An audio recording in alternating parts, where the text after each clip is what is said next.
Hola, ¿qué tal? ¿Cómo estás? Buenos días, tardes, noches, dependiendo del horario en el que estés viendo este video. Mi nombre es Abraham Gómez y es un gusto y un placer acompañarte en una clase más correspondiente a la asignatura de evaluación curricular dentro pues del marco curricular precisamente de la licenciatura en pedagogía aquí en la Universidad CETEC. Un gusto y un honor como siempre acompañarte. Ya estamos en nuestra clase número 6. Ya estamos próximos a terminar y yo te voy a compartir pantalla para que revisemos el tema del día de hoy.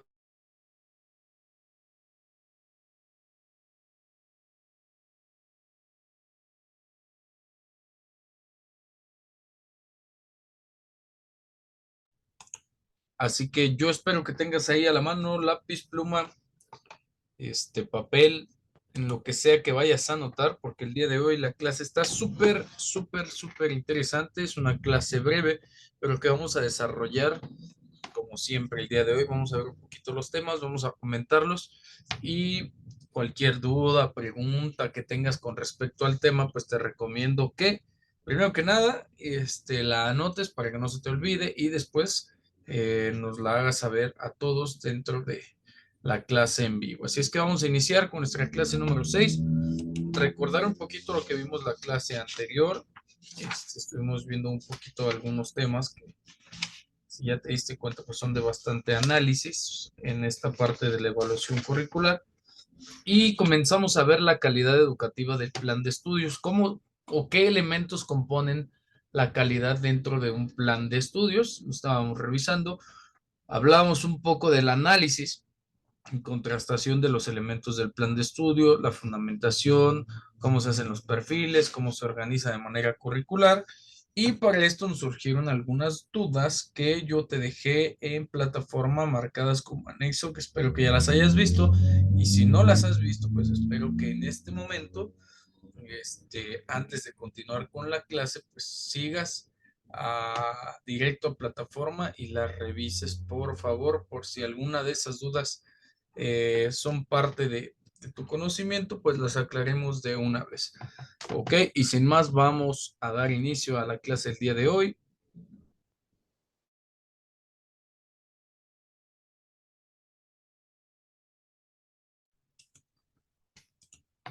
Ok, clase número 6. Vamos a hablar del tema de actividades de enseñanza-aprendizaje. ¿A qué nos referimos con las actividades de enseñanza-aprendizaje? Eh, vamos a hacer de este conocimiento algo general. Las actividades de enseñanza-aprendizaje son acciones que realizan los docentes y los estudiantes para lograr los objetivos de aprendizaje. Ojo, lo vamos a poner aquí.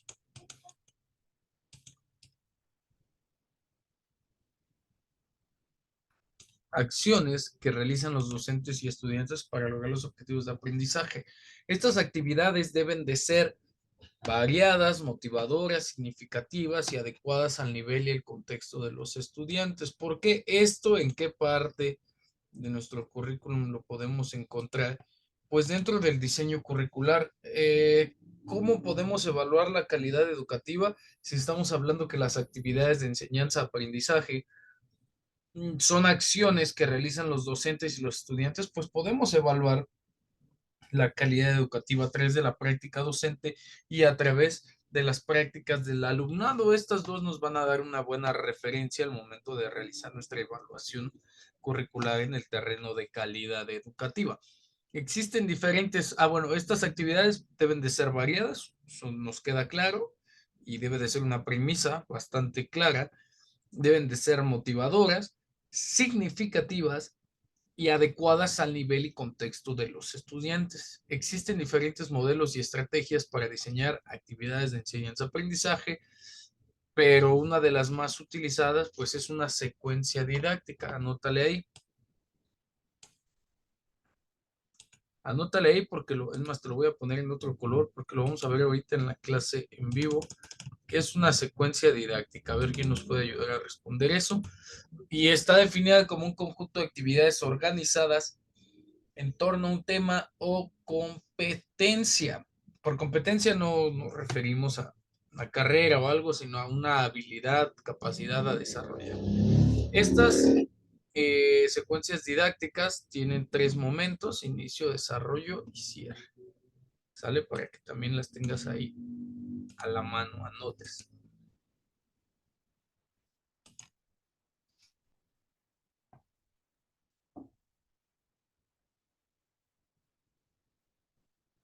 Ok, en este sentido, las actividades de enseñanza-aprendizaje tienen una funcionalidad que es la siguiente. Deben de estar diseñadas para activar conocimientos previos de los estudiantes, generar interés y expectativas, planteando propósitos y criterios de evaluación dentro de una secuencia. Estamos hablando, aquí lo vamos a poner, de términos de secuencias didácticas, ¿ok? ¿Cómo se debe de desarrollar una secuencia didáctica?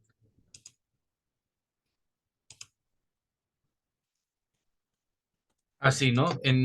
Tiene 3 partes: inicio, desarrollo y cierre. En el inicio activamos conocimientos del estudiante, generamos interés, expectativas, propósito y criterios de la secuencia, ¿no? Criterios de evaluación.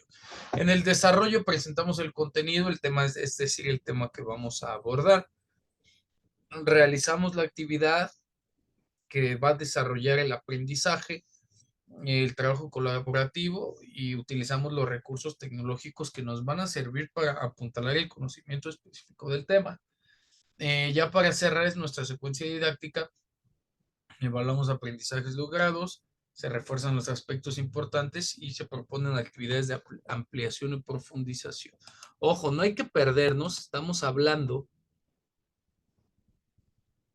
de las actividades de enseñanza-aprendizaje. ¿En dónde podemos medir, en dónde podemos cuantificar si el aprendizaje se está generando o no? Precisamente en las actividades de enseñanza-aprendizaje que están programadas para realizarse en X día, en X sesión, en X asignatura, en X grupo. ¿Sale? Entonces, en este sentido, si nosotros tenemos estos conceptos claros, pues no va a pasar otra cosa más que el desarrollo de un buen plan y programas de estudios. Vamos a continuar con el tema. Ojo a este tema, ojo muchísimo a este tema, porque aunque solamente tiene una diapositiva, nos va a dar mucho de qué hablar. Vamos a iniciar. Bibliografía. ¿Qué es una bibliografía? En el año que estamos viviendo, en el año 2023, la bibliografía pues ya no es tan usada como años atrás, ¿no? Por decirlo de alguna forma. Vamos a definir el concepto. Una bibliografía es una lista de las fuentes de información que se han utilizado para elaborar un trabajo académico o de investigación. La bibliografía permite al lector verificar el origen y la calidad de los datos, ideas y referencias que se han incorporado al trabajo. Facilita el acceso a las fuentes originales en caso de profundizar en el tema. Vamos a recordar primero cuáles son las fuentes no confundan las fuentes del currículum con las fuentes de investigación. Aquí en la bibliografía estamos hablando de las fuentes de investigación, que son fuentes primarias, secundarias y terciarias. Primarias, que tienen que ver directamente con el objeto de estudio; secundarias, que tienen que ver directamente con investigaciones realizadas de viva voz con el objeto de estudio directamente, pero ya no es el objeto. Vamos a poner un ejemplo. Ok, tengo lentes. Una investigación, un tipo de fuente de investigación primaria sería que yo observara el objeto y desarrollara un ensayo. Un tipo de fuente secundaria sería que yo revise el ensayo que ya realizó otra persona del objeto. Y una fuente de investigación terciaria que es que yo revise el trabajo de una persona que revisó el trabajo de otra persona que hizo un ensayo directamente estudiando el objeto. ¿Ok? ¿Qué nos permite la bibliografía en el tema curricular? Sustentar la información con la que estamos construyendo nuestro currículum. Eso es lo que nos permite la bibliografía. También es un parámetro metodológico para saber en dónde y hasta dónde hemos llegado en la investigación. Decía que este tema causa controversia porque muchas revistas científicas ya tienen revistas digitales y es ahí donde se publican las investigaciones, los ensayos, los recursos, los materiales didácticos que van surgiendo a través del estudio de los diferentes objetos, áreas, ciencias o disciplinas, ¿no? Y es que la bibliografía ya está pasando a ser una cibergrafía. El lema y ¿cómo decirlo? Y la esencia de ambas es la misma, ¿no? A facilitar el acceso a las fuentes originales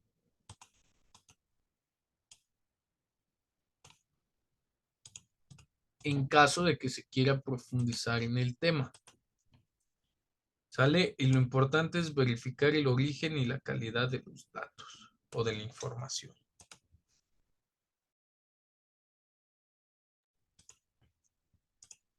Esa es la materia importante. Para hacer una bibliografía se deben de seguir ciertas pautas o ciertos métodos, ¿no? De llenado de información o de compilado de información. Indicar el tipo de fuente, si son libros, artículos, páginas, etcétera. Si es una bibliografía, una cibergrafía, una hemerografía, si estoy utilizando material multimedia, etcétera. Los estilos más comunes para redactar bibliografías son el APA, el de la American Psychiatry Association, Asociación Americana de Psiquiatría, que es el que normalmente todos utilizamos. MLA, Chicago y Vancouver. Cada uno de estos estilos tiene propias reglas sobre qué elementos incluir en la cita bibliográfica, pero normalmente todos llevan el nombre del autor, el título, la fecha, la editorial, el número de página donde se está sacando la información, el texto si es revisado o no, el número de la edición, el ISBN, etcétera, ¿no? Normalmente estas están redactadas en orden alfabético de la A a la Z y luego van tomando las primeras vocales. Si es que llegara a producirse una similitud en títulos, en temas o en autores, ¿no?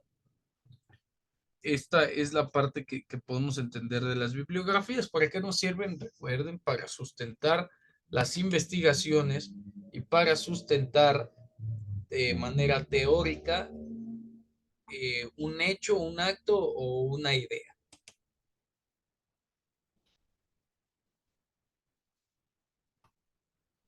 Okay, ahora, en cuanto estamos evaluando la calidad del diseño o la calidad del currículum, es importante saber con qué tipo de materiales o con qué tipo de recursos didácticos estamos trabajando o pensamos consolidar los aprendizajes que previamente ya elaboramos.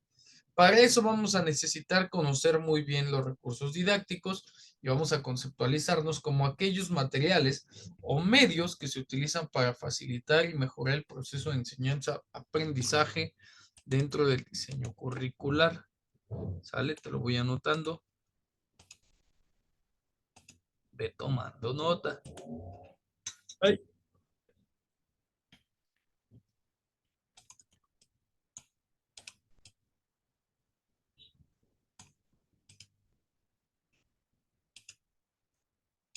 Listo. El diseño curricular, a recordar que es un plan, un proyecto que orienta las acciones educativas, en donde se definen objetivos, contenidos, metodología y se evalúa un nivel educativo, un área educativa, un enfoque, una asignatura, etcétera, ¿no? ¿Por qué es importante que tengamos material didáctico? Porque se facilita el proceso de enseñanza-aprendizaje.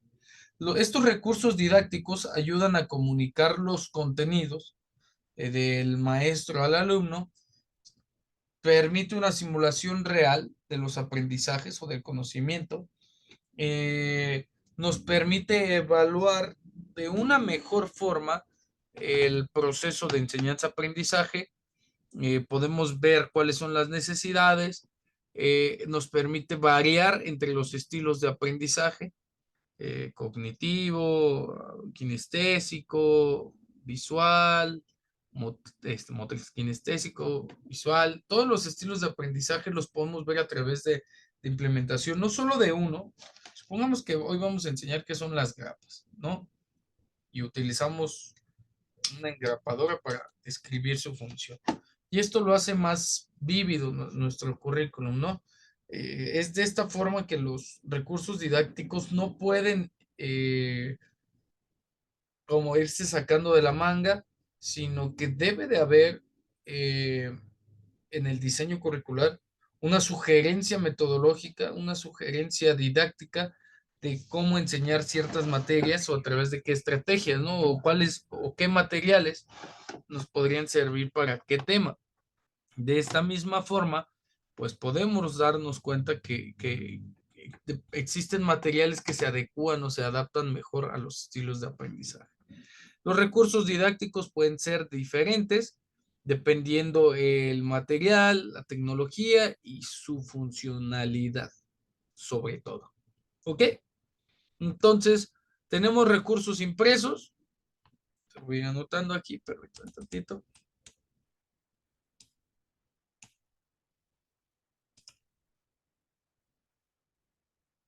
Recursos audiovisuales, para que le vayas anotando. Recursos informáticos. Recursos sonoros y recursos manipulativos. Por recursos impresos entendemos a los libros, revistas, periódicos, folletos y carteles. ¿Sale? Estos son nuestros recursos impresos. Audiovisuales, la televisión, el video, el cine, una fotografía, un clip, un track, etcétera, ¿no? En recursos informáticos, computadoras, laptops, internet, algún programa, presentaciones, desarrolladores de organizadores gráficos.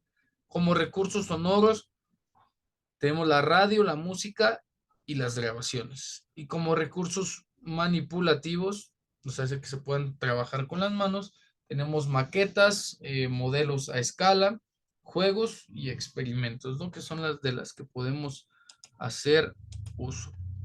Ahora, estos recursos, ay, ¿qué pasó aquí? Estos recursos didácticos están sometidos a prueba, ¿no? A que puedan demostrar su funcionalidad. ¿Cómo? A través de una selección. ¿Cómo realizo una selección?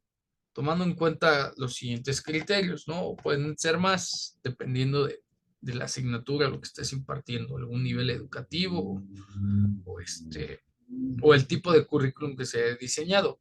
La pertinencia del recurso didáctico con los objetivos y contenidos en el diseño curricular, la adecuación al nivel académico, al contexto y las características de los estudiantes o del grupo, la variedad y complementariedad entre los distintos recursos, algo que nos permita amalgamar la disponibilidad y accesibilidad de los recursos, la calidad técnica y pedagógica de estos mismos, la creatividad y originalidad de los recursos, y yo únicamente agregaría el tiempo de uso, ¿sale? Para poder trabajar de buena forma con los recursos. Ahora,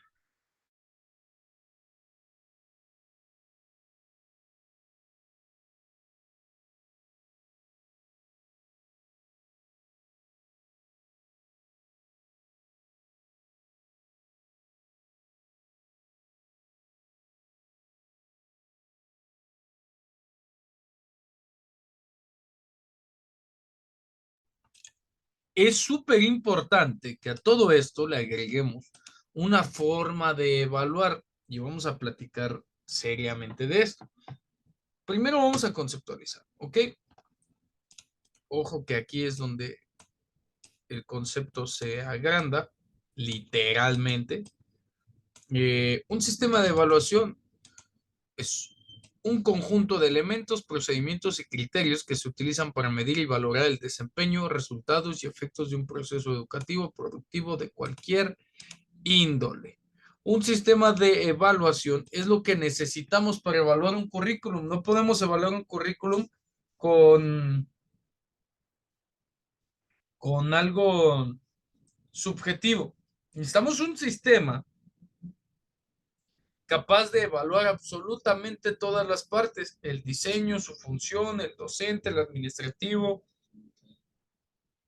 perdón, el director, los alumnos. Esto nos va a dar el efecto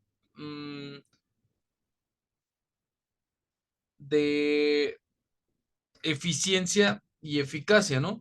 Un sistema de evaluación que realmente cumpla con la finalidad de recoger información, analizarla, emitir juicios y tomar decisiones para mejorar la calidad y eficacia del proceso evaluado. Las características de un sistema de evaluación dependen del tipo del sistema, del propósito, del contexto, de los agentes involucrados y el proceso como tal, ¿no? La duración del proceso. Ahora, todos los sistemas poseen características similares que pueden ser las siguientes. La primera es necesaria y es obligatoria, que este sistema sea coherente con los objetivos, los contenidos, la metodología y la evaluación del proceso evaluado. Que sea válido, confiable, objetivo y transparente, que pueda medir de manera correcta, que sepa qué es lo que va a medir, que sea consistente, perdón, y reproducible, y que se base en evidencias, criterios claros y que se comunique de forma adecuada.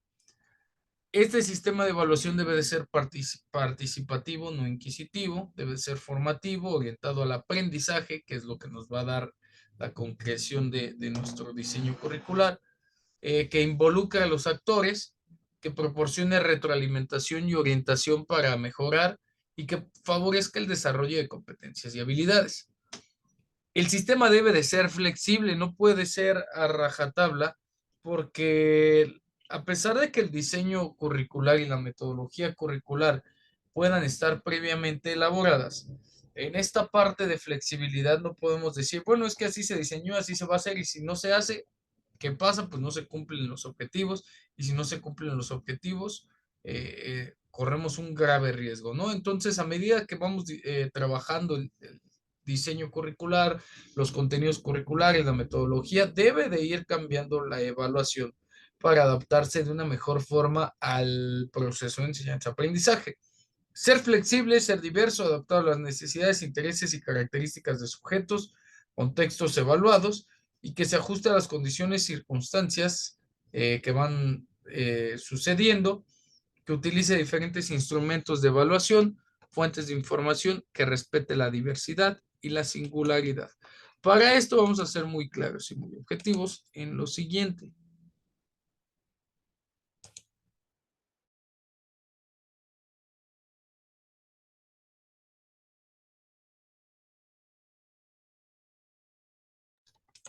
Nuestro sistema de evaluación debe de realizar principal énfasis en lo siguiente, ¿no? En los tipos de evaluación, sí, desde luego, pero no solo en los tipos, en los momentos, en las fases, en las extensiones, en los enfoques, para que podamos otorgar una amplia gama de solución o de comprobación sobre todo de los aprendizajes que se están diseñando en el diseño, pues sí, en el diseño curricular, valga la redundancia. Ok, ahora sí vamos a hablar a propósito de evaluación del currículum. ¿Qué elementos, y de tres elementos en específico, ¿no? ¿Qué elementos debemos de tomar como iniciales? Los siguientes. La evaluación del currículum como un proceso. Recordar que la evaluación del el currículum como proceso es el tiempo que tardamos en diseñarlo. ¿Sale? Eh, Entenderlo de esta forma, la evaluación no está limitada a medir los resultados o productos de este mismo. Abarca las fases y dimensiones del currículum, desde el diagnóstico, el diseño, la implementación y el seguimiento hasta la retroalimentación y mejora.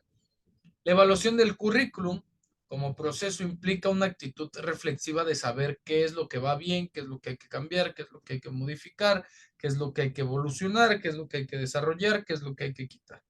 ¿Ok? Debe ser reflexivo, crítico y participativo de parte de todos los agentes educativos involucrados.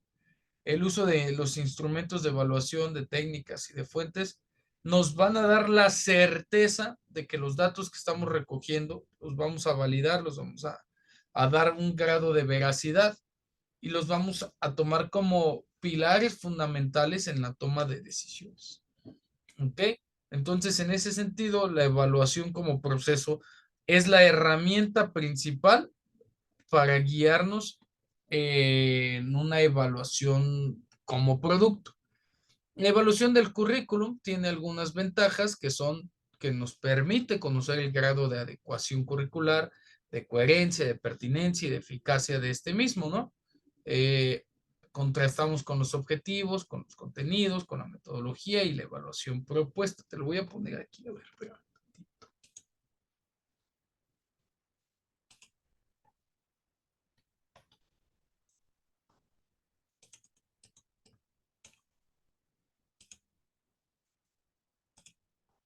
Esta sería como una de las principales ventajas, ¿no? Que podemos encontrar.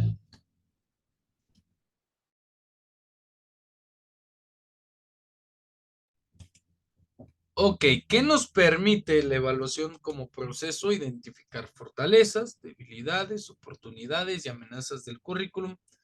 Eh, Ver dentro y fuera del mismo currículum qué es lo que nos favorece, qué es lo que nos condiciona, lo que se ve como una limitante para poder reconstruir este mismo, ¿no? El currículum. Nos permite detectar necesidades, problemas y dificultades, logros de los estudiantes, del docente, de la institución, del sistema educativo en general o del nivel académico, ¿no?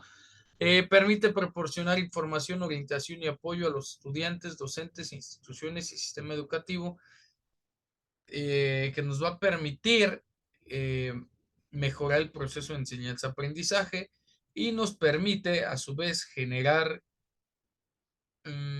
cambios, innovaciones, ajustes, adaptaciones, mejoras del currículum, tanto en el diseño como en el desarrollo de los resultados, porque acuérdense que es un proceso moldeable. ¿Ok? ¿Cuáles son los propósitos y las funciones de la evaluación? Si observamos la evaluación como un proceso, entendemos que busca obtener información sobre el desempeño, los resultados, el impacto de una actividad o la asignatura, un programa o proyecto. La evaluación tiene varios propósitos y funciones dependiendo de dos cosas que ahorita vamos a revisar. Algunos de estos propósitos o funciones son estimular y mejorar el aprendizaje. Nos permite conocer correctamente el nivel de competencias, logros y dificultades de los participantes. Nos ofrece retroalimentación para entrar el proceso de enseñanza-aprendizaje. Nos ayuda a regular y controlar el desarrollo, ya que nos permite verificar si se están cumpliendo los objetivos, metas y estándares establecidos en el diseño. O tomar acciones que nos permitan corregir, modificar o potenciar si algo se está haciendo bien o mal. El propósito es documentar, propósito o función es documentar y comunicar resultados con la firme certeza de que lo que se va registrando o lo que va sucediendo está siendo contenido en un informe, en un organizador gráfico, en una tarea. Dentro del proceso de enseñanza-aprendizaje está dejando un antecedente, ¿no? Que puede ser difundido o puede ser guardado y expresado en términos nucleares, ¿no? Más pequeños. Aprender y generar conocimiento, también la evaluación nos permite identificar prácticas pedagógicas buenas, lecciones aprendidas, factores de éxito, desafíos o ciertos temas que tienen resistencia al aprendizaje, pues nos dan este parámetro para saber dónde, dónde podemos generar un ajuste. Y ahora, en cuanto a evaluación, que estamos hablando de evaluación, propósitos y funciones, encontramos dos principales, la evaluación cuantitativa y la cualitativa. La cualitativa que está referida a, a un enfoque más centrado en los aspectos subjetivos del proceso de enseñanza-aprendizaje, como son experiencias, emociones, actitudes, creencias de personas, y se utiliza en el campo de la educación y en el campo de la evaluación de programas, proyectos y planes de acción, porque obvio implican un diseño curricular. Entre sus ventajas encontramos que mide aspectos objetivos de la realidad, no recurre a datos numéricos o estadísticas en su mayoría, emplea técnicas cualitativas que nos permiten observar, entrevistar, focalizar algún grupo, analizar documentos y estudiar casos en específico. Se está centrado en el individuo que aprende, no en el grupo, prioriza la experiencia personal de los participantes, estimula y mejora el aprendizaje, documenta y comunica resultados, aprende y sobre todo genera conocimiento. Y nos vamos a ir al gráfico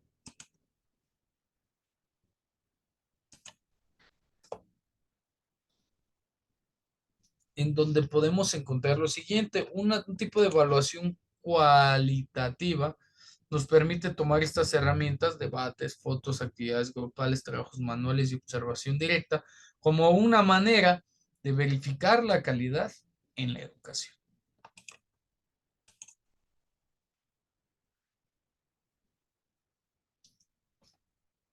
De parte de la evaluación cuantitativa, debemos de tener en cuenta y muy en claro que la cuantitativa sí hace relación a una evaluación formativa y sumatoria en la que vamos recabando datos numéricos y se van asignando números de acuerdo al grado de concreción del objetivo, del conocimiento, de la actividad de aprendizaje. Normalmente vamos asignando un valor numérico a las acciones que ya se pueden realizar, ¿no? Por ejemplo, si un plan de estudios de una academia ha servido para que los alumnos mejoren en las pruebas de acceso a la universidad, le podemos evaluar de manera cuantitativa este plan de estudios, ¿no? Una escala del 1 al 100, sirve un 100 porque la mayoría de sus egresados se quedan, ¿no? En una institución, ¿no? Algunas de estas características de la evaluación cuantitativa es que es lo más objetiva posible, proporciona medidas que puedan servirle a las demás personas, utiliza instrumentos de evaluación, test, encuestas. Estas mismas nos permiten comprobar si los participantes alcanzaron o no los objetivos. Se basa en el análisis estadístico, puede partir de lo sencillo a lo complejo, dependiendo qué se quiera medir. Regula y controla el desarrollo y verifica si se están cumpliendo los objetivos a través de una función numérica o alfanumérica o de un estándar especificado. Pueden ser encuestas, test, pruebas, juegos, exposiciones y prácticas. ¿Sale? A través de esta forma pues podemos evaluar si nuestro diseño curricular presenta estas características. Lo ideal es que sea una combinación dependiendo de las asignaturas, pero eso lo vamos a platicar en la clase en vivo. Mi nombre es Abraham Gómez y como siempre un gusto y un placer acompañarte en una clase más. Nos vemos en la clase en vivo. Bye.